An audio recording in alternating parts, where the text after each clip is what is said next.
All right, y'all. Not a lot to talk about in this Haskell here, in my opinion. It shaped out very much as I thought. Um, we had journalism getting the win there. Gosger running second, goal oriented third, bracket buster was in fourth.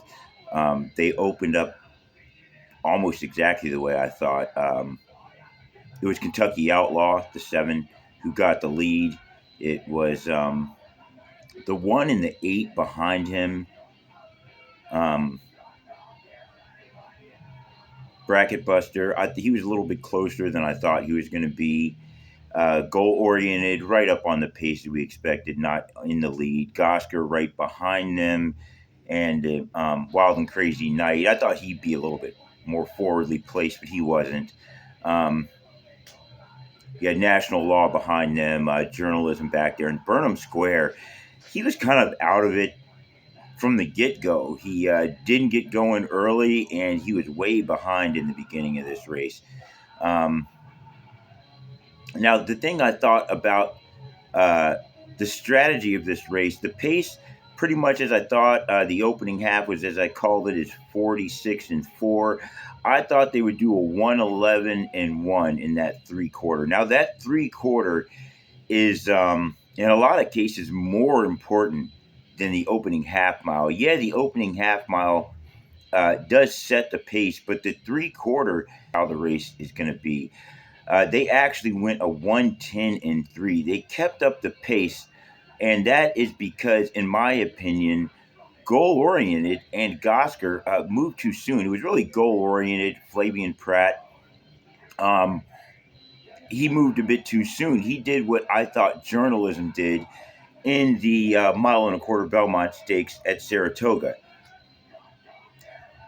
Moved a bit early. Gosger followed. Luis Saez followed right behind him. His nemesis, um, as it may be. They ended up running that mile in a 135-3. I had it at a 135-1. I kind of thought they would save the speed for later, but no, they got going early and they started slowing down a bit early. They finished the race out with journalism running them both down. It seemed like it took them forever to get there, but a 148 flat, which earned him a 110 speed. I figured they would be at a 147-4, so it's fifth of a second off in that prediction. But yeah, this race was a lot like a lot of us thought it was going to be. Journalism definitely was the best horse, but I think the question mark was how. For a second, I was thinking about taking him on top, but after watching that Preakness enough times, and I just didn't think that he would lose to journalism. Journalism would have to have a really tough trip, and um, even though it took journalism a while to get him, and Gosger, he got passed by goal oriented. So goal oriented got the jump on him. Gosger passed him. The goal oriented got the lead back, and then Gosger passed him again for second there. But neither one you could see was good enough for journalism, at least in the way they went. I think they went too soon. Had they been able to get a lead, maybe. Had they waited, it might have been a closer battle against journalism. Maybe get him by a head. If you're listening, Flavian Pratt, not that I really want to give you any pointers, Luis Saez, if you want to get away from horse like journalism, sovereignty, you got to do it early. You have to do it early. You have to do it in that opening half mile at least. Neither of these horses were out there on that kind of a pace, and they needed to push it. You might even need to get into the 109 range in that three quarter to be able to beat a horse like sovereignty or journalism just to get the jump on them, which hasn't been done yet. So they waited too late to try to get the jump, and it didn't work out the way they planned it. Journalism was able to run them down. Good finish though for Gosger, goal oriented. Bracket Buster, he proved to be the next best horse. He liked the track, coming off the win there, but he's just outclassed.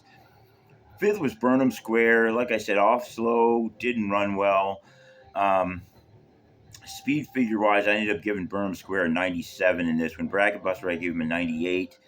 Gosker and Goal oriented, I ended up giving a 109, even though technically I guess you'd give him a 110, but journalism gets the 110. I didn't score these other horses: National Law, Kentucky Outlaw, and Wild and Crazy Night. All three of those were outclassed. They seemed to be outclassed on paper. They were outclassed on the track. Sometimes horse racing works out the way you think it's going to, pretty much, and that's what happened in this race for the most part. Um, Now, coming up next, we do have uh, the Jim Dandy coming up this weekend. So I'm of course going to be getting ready to hand. He's going to be heavily favored. So it's pretty much going to be a bet for place. Um, you're not going to want to do a lot of boxing in this one. If you want to play in this one, you're probably going to want to play straight alone. Um, as far as these other horses, journalism, don't know. They said he's headed back west. I think the question mark is, will they ship him back east to run in the Travers against Sovereignty, presumably, plus some of these other horses, Baeza, whatnot, who will also be running in the Jim Dandy? Or will they hold him out west for the Pacific Classic, which I'm thinking they might just do that. Reason being is that the Breeders' Cup Classic is in Del Mar in San Diego this year at Del Mar. And so, since it's another West Coast Breeders' Cup, they may just want to stay out west, run in the Pacific Classic, and then the horse will not have to travel at all for the Breeders to run the Breeders' Cup. And then you're going to be forcing the likes of Sovereignty, Mind Frame, Fierceness to come to you.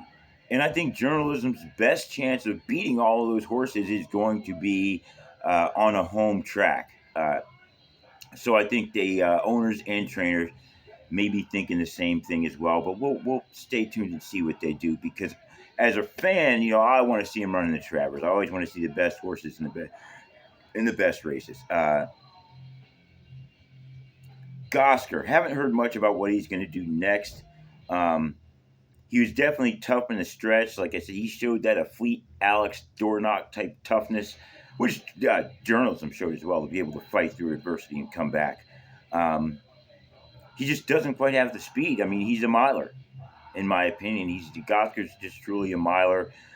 Yeah, he can get the distance stamina wise, but can he get it against the speed of some of these bigger horses? You could just tell journalism's just bigger. He really wasn't running faster than journalism as far as a leg motion, or Gosger as far as like a leg motion wise, or goal oriented. It's just journalism was just big, and he just covers so much ground.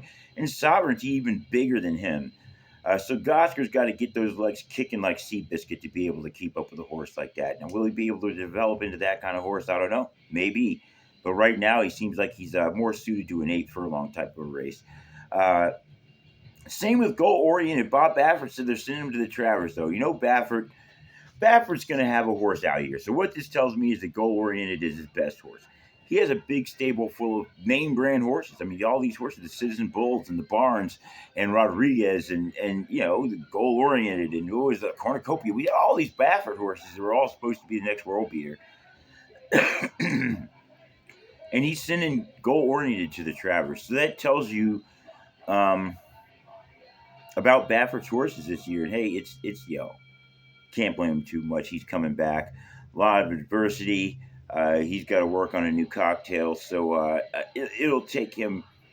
And you got to say, he's still back in all the major races. So yeah, I think it'll take him maybe another year or so to get back to where Baffert's just taking these races down. But he's going after it again. He's a true competitor and goal oriented. He says it's headed to. I think he's also a miler. National Law. I like this horse's breeding. Outclassed in this one. Maybe they bring him back in some kind of a grade 2 or something. See how he develops. Kentucky Outlaw, Wild and Crazy Night. Horses are 6 furlong horses. They're sprinters. Mile at best, in my opinion. So that's all I've got here for this Haskell. Like I said, not too much surprises. Journalism with the big win. Gosger with the second place is expected. Stay tuned, and I'm going to have coverage out on that Jim Dandy.